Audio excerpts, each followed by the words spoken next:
चलो अभी पाइथन में हम क्या सीखेंगे, इफ़ स्टेटमेंट्स। इफ़ का मतलब क्या होता है, जब हम डिसीजन स्ट्रक्चर या कंट्रोल स्ट्रक्चर या फ्लो बनाते हैं, किसी भी प्रोग्राम का फ्लो बनाना हो, उसमें डिसीजंस लेने हो। डिसीजन का मतलब possibility of value is true या फॉल्स, दो होती हैं। इफ़ का मतलब जब भी यूज़ करते हो, इफ़ का जब भी वर्ड, इफ़ का मतलब क्या होता है हिंदी में, अगर। तो अगर शब्द बोलते तो वहाँ क्या लगाया जाता है, वहाँ क्या बोलते हैं, अगर ऐसा कुछ किया तो ऐसा होना चाहिए, राइट। अगर के सामने कंडीशन आ गई ना, तो यहाँ पे हम तीन तरह से देखेंगे, चार तरह से देखेंगे रादर। हम एक इफ़ स्टेटमेंट देखेंगे कि इफ़ अगर ट्रू होगा तो क्या होना चाहिए, और ये इफ़ के साथ एक एल्स देखेंगे, यानी अगर ट्रू है तो क्या और फॉल्स है तो क्या। क्योंकि एल्स जो पार्ट है स्टेटमेंट में वो ऑप्शनल होता है, हम लगाए ना लगाए चलता है, ऑप्शनल होता है, ठीक है। लेकिन कई बार ऐसा सिचुएशन होता है कि मुझे एल्स भी चाहिए होता है, राइट। अब दूसरा है कि नेस्टेड इफ़। नेस्टेड इफ़ का मतलब क्या होता है, एक इफ़ यानी कोई कंडीशन है, उस कंडीशन के अंदर एक और कंडीशन है, राइट।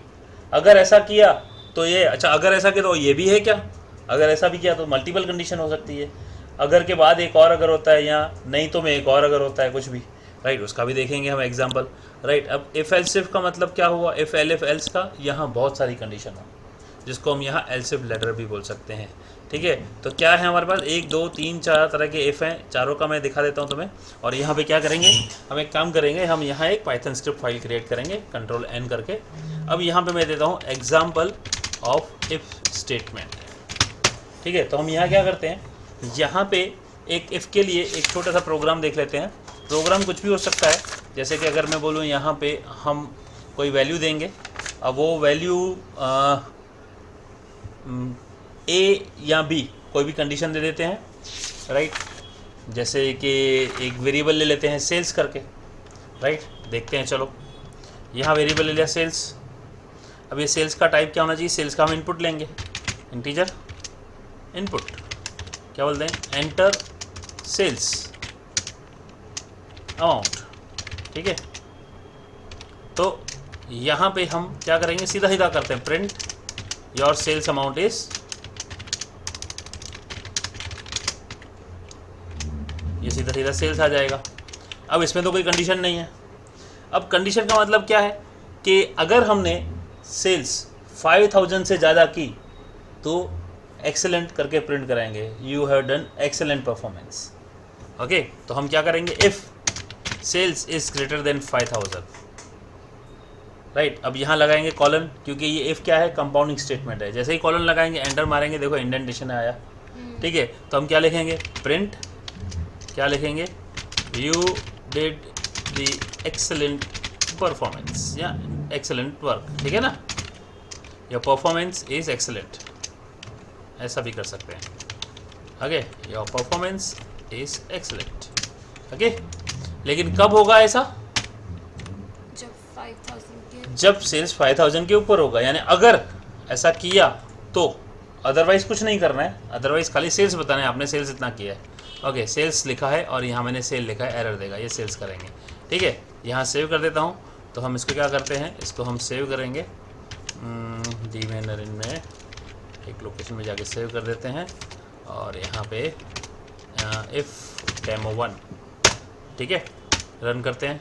ये सेल्स बोलता है, मैं बोलता हूँ 4000, तो क्या आया, योर सेल्स अमाउंट इज़ 4000। अब किसी और दूसरे सेल्समैन से पूछा, उससे बोला मैंने तो 6000 किया है, तो बोलेगा क्या, your sales, okay, your performance is excellent. देखो ऊपर कुछ नहीं आया, यहाँ आया, ऐसा क्यों हुआ, right, because the value we have mentioned here. देखो यहाँ क्या लिखा है कि सेल्स अगर 5000 से ज़्यादा है, तो ये 6000 इज मोर देन 5000, ट्रू हुआ ना। तो इफ़, इसका मतलब इफ़ ट्रू। अब instead of right, if I write here something like this, right, इसको मैं हटा देता हूँ और लिख देता हूँ इफ़ ट्रू, ठीक है। अब बताओ क्या आएगा ना, now you see, if I write 4000 तो क्या आया, राइट। इफ आई राइट 3000 तो क्या आएगा, एंड इफ आई राइट 10,000 या 8,000 क्या आएगा, क्यों, बिकॉज इफ ट्रू का मतलब it is always true, true is always true. But if I am writing here this statement, क्या लिख रहा हूँ, मैं स्टेटमेंट लिख रहा हूँ, ठीक है। तो स्टेटमेंट क्या है, तो इस स्टेटमेंट मे बी ट्रू और मे नॉट बी ट्रू, है ना। आया समझ में? तो ये हो सकता है कभी ट्रू हो सकता है कभी फॉल्स हो। तो अगर हम ट्रू लिखते हैं तो ऑलवेज ट्रू हो जाता है। अब इसको सेव करके रन करके देखते हैं। तो देखो अभी ये क्या आया 3000। सो 3000 इज ग्रेटर देन 5000, ट्रू और फॉल्स? फॉल्स, इसलिए हुआ ही नहीं, रन नहीं हुआ। लेकिन जैसे ही लिख दिया 6000 तो 6000 इज ग्रेटर देन 5000, ट्रू और फॉल्स? ट्रू। तो इसका आंसर क्या आया? ट्रू, क्योंकि वैल्यू 6000 पास की और ये आया ट्रू। ट्रू आया तो मतलब ये रन करो। This is a simple if statement. समझ में आया? अभी क्या समझते हैं? नेक्स्ट क्या है हमारा? अभी नेक्स्ट है if else statement. If else, right. यानी अब जैसे मैंने आपको बताया यहाँ पे अगर हमने कंडीशन में एल्स नहीं दिया, यानी अगर ये ट्रू है तो ये प्रिंट करना, नहीं तो हमने कहाँ बोला कुछ भी प्रिंट करने को, ठीक है ना? तो अब लिखेंगे नहीं तो, नहीं तो मतलब एल्स। अगर ये ट्रू है तो ये प्रिंट करना, नहीं तो ये प्रिंट करना। देखो अब इसको कॉपी करते हैं, यहाँ क्या लिखें? Your performance is okay like this, या गुड, ठीक है, गुड कर देते हैं, ठीक है। अब यहाँ दोबारा देखेंगे, अब रन करके देखते हैं।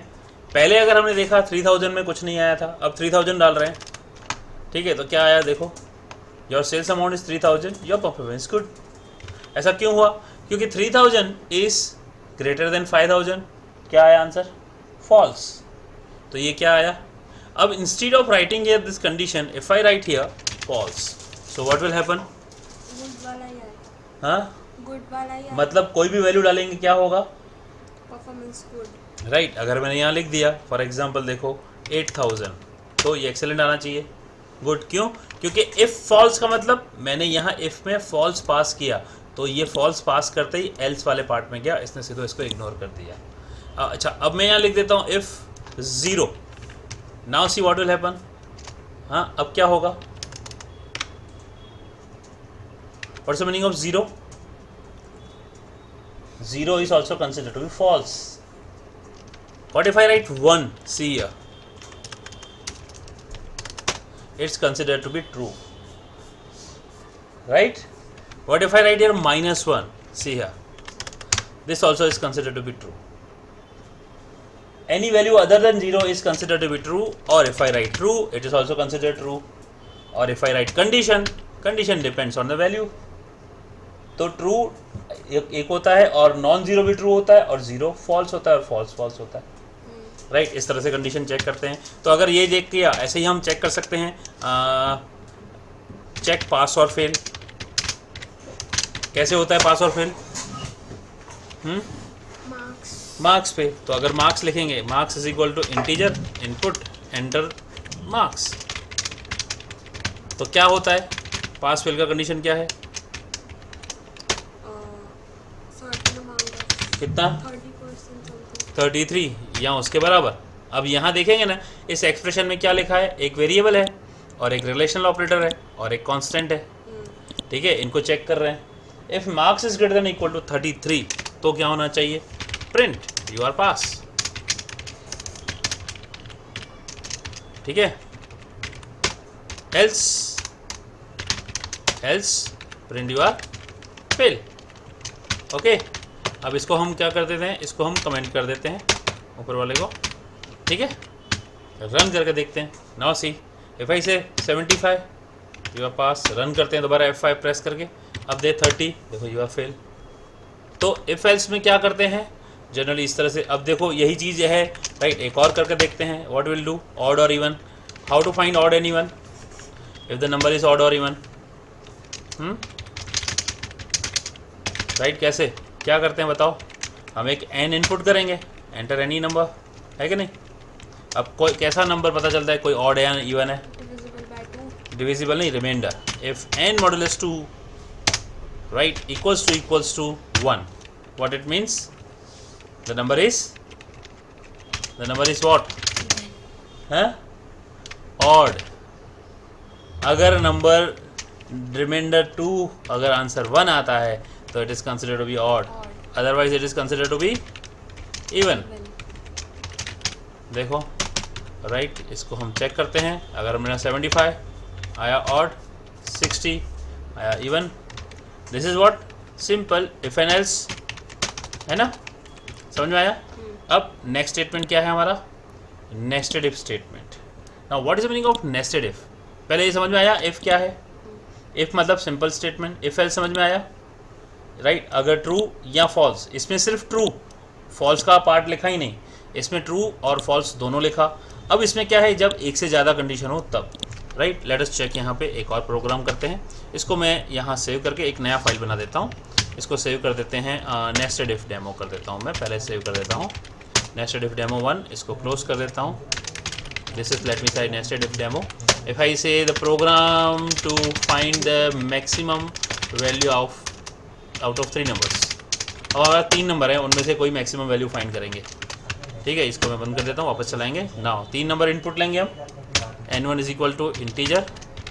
ओके, क्या करेंगे, input, enter first number, I am right like this, first number, एक first number input, second number, third number, ये 2 3, right? This is second number, यहाँ थर्ड नंबर, ठीक है? 3 नंबर आ गए हमारे पास। अब हम यहाँ कंडीशन देंगे, if n1 is greater then n2। अगर n1 n2 से बड़ा है तो क्या? For example for time being pass, else तो क्या? टाइम बिंग पास। लेकिन अब खाली n1 n2 थोड़ी चेक करना है, मेरे पास n3 3 नंबर है, तो मैं क्या करूँगा, इंस्टेड ऑफ पास मैं यहाँ एक और कंडीशन लूँगा। अगर n1 n2 से बड़ा है तो अभी n1 को n3 से चेक करना बाकी है ना, तो यहाँ क्या लिखेंगे, if n1 is greater then n3। अब ये भी ट्रू हो गया, तो इसका मतलब कौन सा नंबर बड़ा हुआ, n1। तो print here, print, right, n1 is maximum number, right? लिख दिया। अब सपोज इफ है तो एल्स है। Now this else is a part of this if, not of this if, right? अब ये क्या हुआ, इफ के अंदर इफ आया ना, इसको हम बोलते हैं नेस्टेड इफ, राइट? पहला वाला क्या था, खाली इफ एल्स था, अब इफ़ के अंदर इफ़ आ गया, इसको हम बोलते हैं। और ये कंपाउंड स्टेटमेंट है, ये नेस्टेड कंपाउंड स्टेटमेंट है, कंपाउंड के अंदर कंपाउंड है। इंडेंटेशन देखो, ये इसका पता चल रहा है, ये इन दोनों के लेवल का है, ये इसकी लेवल का है, ये इंडेंटेशन है। अब बताओ, अगर n1 n3 से बड़ा नहीं है तो कौन सा बड़ा हुआ, n3 n2 कैसे? क्योंकि n1 n2 से बड़ा हो गया, तो अब अगर n3 n1 से बड़ा है तो ऑटोमेटिकली n3 n2 से बड़ा हो गया ना। तो यहाँ पे देखो, यहाँ क्या लिखेंगे, n2 इज मैक्सिमम। नाउ अब दूसरी पॉसिबिलिटी, अगर n1 n2 से बड़ा नहीं है तो इसका मतलब n2 n1 से बड़ा हुआ कि नहीं? तो ये अगर ट्रू नहीं फॉल्स हुआ तो एल्स में आएगा। अब ये एल्स में आया तो पास की जगह यहाँ कंडीशन क्या डालेंगे, if n2 is greater then n3। अब ये चेक करेंगे क्या n2 n3 से बड़ा है, अगर है तो क्या n2 इज मैक्सिमम, एल्स क्या n3 इज मैक्सिमम। किसी भी सूरत में देखेंगे, अब हमारा देखेंगे तो हमारा आंसर मिलेगा, हाँ n3 आएगा, वहाँ n2 लिख दिया गलती से, n3 आएगा, right? Now let us C, give me 3 numbers, 5 8 2, see 8 is maximum. Now give it again, 5 9 12, देखो, now check it out, 12 5 12 6 2। पहले में first number, second number, third number, देखो आया, तीनों में से कोई भी नंबर बड़ा आएगा। This is what a simple example for. अब ऐसे ही चेक कर सकते हो, एंटर्ड नंबर इज पॉजिटिव है, नेगेटिव है, या जीरो है, राइट? इसलिए वहाँ पे हमको नेस्टेड इफ की जरूरत पड़ती है। आप खुद ट्राई करना कि नंबर जो है पॉजिटिव है, नेगेटिव है, या जीरो है, उसमें भी नेस्टेड इफ की जरूरत पड़ेगी। अब समझ में आया ना? 3 पार्ट मैंने आपको समझाया। अभी क्या क्या समझा दिया, इफ समझा दिया, इफ एल्स समझा दिया, नेस्टेड इफ समझा दिया। अब एक और टॉपिक है, क्या है ये, इफ एलिफ एल्स, यानी ये है एल्स इफ लेडर। इसमें क्या होता है, इसमें हमारा जनरली क्या होता है, हाँ बहुत सारी मल्टीपल कंडीशंस होती हैं, तब इसको यूज़ करते हैं। फॉर एग्जांपल ग्रेडिंग, अगर हम ग्रेडिंग देवें, ठीक है? अब इसको भी क्या करते हैं, पहले सेव कर देते हैं, एक सेव एज कर देता हूँ, यहाँ पे मैं लिख देता हूँ एल्स इफ लेडर डेमो 1, ठीक है? अब इसको हटा देता हूँ मैं, इसको कर देंगे एल्स इफ लेडर डेमो। मैं पूरा प्रोग्राम कोड लिख देता हूँ वीडियो पॉज करके, ताकि हमारे पास टाइम बचे ना। देखो अभी एक प्रोग्राम ये कर रहे हैं, ठीक है, जिसमें हम परसेंटेज इनपुट लेंगे। अगर परसेंटेज 90 से 100 है तो ग्रेड A1 आना चाहिए, परसेंटेज 80 से 90 है तो ग्रेड A2 होना चाहिए, परसेंटेज 70 से 80 है तो B1 होना चाहिए, राइट? इसलिए क्या करेंगे हम, यहाँ पे P का इनपुट लेंगे, यानी परसेंटेज इनपुट लेंगे। फिलहाल मैं इंटीजर में ले रहा हूँ, चाहे तो फ्लोट भी ले सकते हैं, ठीक है? यहाँ क्या लिखेंगे, if P is greater than 90 and P is less than equal to 100, क्योंकि यहाँ एंड लगाना पड़ेगा, क्योंकि 90 और 100 दोनों लॉजिक आएंगे, ठीक है ना? तो यहाँ पे अगर ऐसा हो तो क्या करेंगे, ग्रेड, यहाँ grades is equal to A1, ठीक है ना। अब आपको एल्स नहीं लिखना है, अगर आप एल्स लिखोगे तो एक ही कंडीशन होगी, लेकिन यहाँ तो बहुत सारी कंडीशन है, तो आप यहाँ लिखेंगे एलिफ।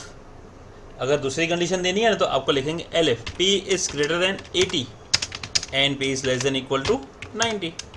फिर एक और आपने दे दिया, इसको ग्रेड्स यहाँ पेस्ट कर दो, ये A2 हो जाएगा। अब कॉपी पेस्ट करो, देखो यहाँ पे मैं कॉपी पेस्ट कर देता हूँ, ठीक है। अब ये क्या है, हमने लिख दिया 80 90। अब यहाँ क्या करेंगे, 70 and less than equal to 80 and यहाँ 70 कर देंगे, यहाँ 60 कर देंगे, यहाँ 50 कर देंगे, यहाँ 40 कर देंगे, देखते हैं। और यहाँ 70 और यहाँ पे 60 50 एंड हियर 40 हियर 33, यहाँ इक्वल टू भी देंगे, 33 पे भी पास होता है। A1 A2, फिर यहाँ क्या कर देंगे B1 और यहाँ B2, यहाँ C1 और यहाँ C2 और यहाँ D, right, we will pass the grades here D, and here we have again a condition where we have to check greater than 20 and less than 33, right, ये हो गया। and here again the last condition, यहाँ पे E1 देंगे, right, और यहाँ greater than or equal to 0, यहाँ पे equal to दे सकते हैं, चाहे तो वो भी कर सकते हैं, या less than equal to 20, right, यहाँ पे दे देंगे E2। now what if else, anything else, इसके अलावा कुछ हो तो यहाँ प्रिंट कर देंगे, क्या प्रिंट कर देंगे, रॉन्ग इनपुट, कि आपने गलत कर दिया है। और यहाँ पे आप एक और टॉपिक दे सकते हो, यहाँ कर दो ब्रेक, यानी इसको ब्रेक कर दो, यानी इसके आगे नहीं जाना है, पास पॉज कर दो, यहाँ छोड़ सकते हो ऐसे भी, ठीक है। ब्रेक हम बाद में समझेंगे, अब ये फिर समझ रहे हैं ना। अब आप यहाँ चाहो तो प्रिंट कर सकते हो, प्रिंट, राइट, यहीं भी प्रिंट कर सकते थे, राइट, सीधा सीधा ग्रेड्स, सीधा सीधा वैल्यू प्रिंट कर सकते थे हम, राइट, या फिर ग्रेड्स को बाहर भी प्रिंट कर सकता हूँ, ठीक है। Print your grades, your grade is, what's your grade, grades, है ना, ऐसे। Okay, now let us check, save करते हैं, रन करते हैं। यहाँ पे लिख देते हैं परसेंटेज, हम लिख देते हैं 95। देखो क्या आया, आया ग्रेड्स इज A1, राइट, क्योंकि 95 का मतलब क्या है, it is between 90 and 100। Now what if I write here 90, A1 या A2, right, it is A2। क्यों, क्योंकि यहाँ लिखा है ग्रेटर देन 90, इक्वल टू नहीं लिखा है, इसलिए यहाँ क्या लिखा है, एंड यहाँ लिखा है लेस देन इक्वल टू 90, ठीक है। Now if I write here 60, check it out, C1 देखो, जब मल्टीपल कंडीशंस हो, बहुत सारी कंडीशंस हो, इनपुट एक ही है, उस केस में हम लोग एल्सिफ लेटर यूज़ कर सकते हैं। ये इसमें हो सकता है, कमीशन फाइंडिंग में हो सकता है, इनकम टैक्स कैलकुलेशन में हो सकता है, इलेक्ट्रिसिटी बिल कैलकुलेशन में हो सकता है, बहुत सारी जगह पे ये हो सकता है। इसको हम बोलते हैं एल्सिफ लेटर, राइट। अलग अलग तरह से हम इनपुट करके चेक कर सकते हैं, राइट। ये देखेंगे, देखो 25, राइट, रन करके देखो फिर से 30, you can check it out, right, 75, it's working fine, let me say 5। Okay, now यहाँ पे अगर हम -10 लिख देंगे तो रॉन्ग इनपुट आएगा, राइट। और ये गड़बड़ क्यों हो गया, क्योंकि यहाँ पे जैसे ही रॉन्ग इनपुट आया, इसके बाद प्रिंट हो ही नहीं सकता ग्रेड कुछ है ही नहीं, ठीक है ना। तो हम यहाँ पे ग्रेड्स को डिक्लेयर भी कर सकते हैं, grade is equal to none, right, none. अब यहाँ लिख दिया -10, देखो wrong input, your grade is none, ठीक है, क्योंकि रॉन्ग इनपुट है तो यहाँ मैसेज दे दिया रॉन्ग इनपुट, तो इसलिए ग्रेड नहीं दिया। ओके, ये भी कर सकते हैं, क्योंकि ग्रेड को इनिशलाइज नहीं किया इसलिए उसको ब्रेक कर दिया उसने, right. This was something about what we if, right. अभी हम नेक्स्ट में देखेंगे हमारा क्या होगा, लूप रिलेटेड। अब क्या था, इफ स्टेटमेंट में सिंपल इफ देखा, इफ एल्स देखा, नेस्टेड इफ देखा, इफ एल्स इफ देखा। इसमें कोई क्वेश्चन है तो बोलो, पक्का, तो प्रोग्राम्स दोनों करने के लिए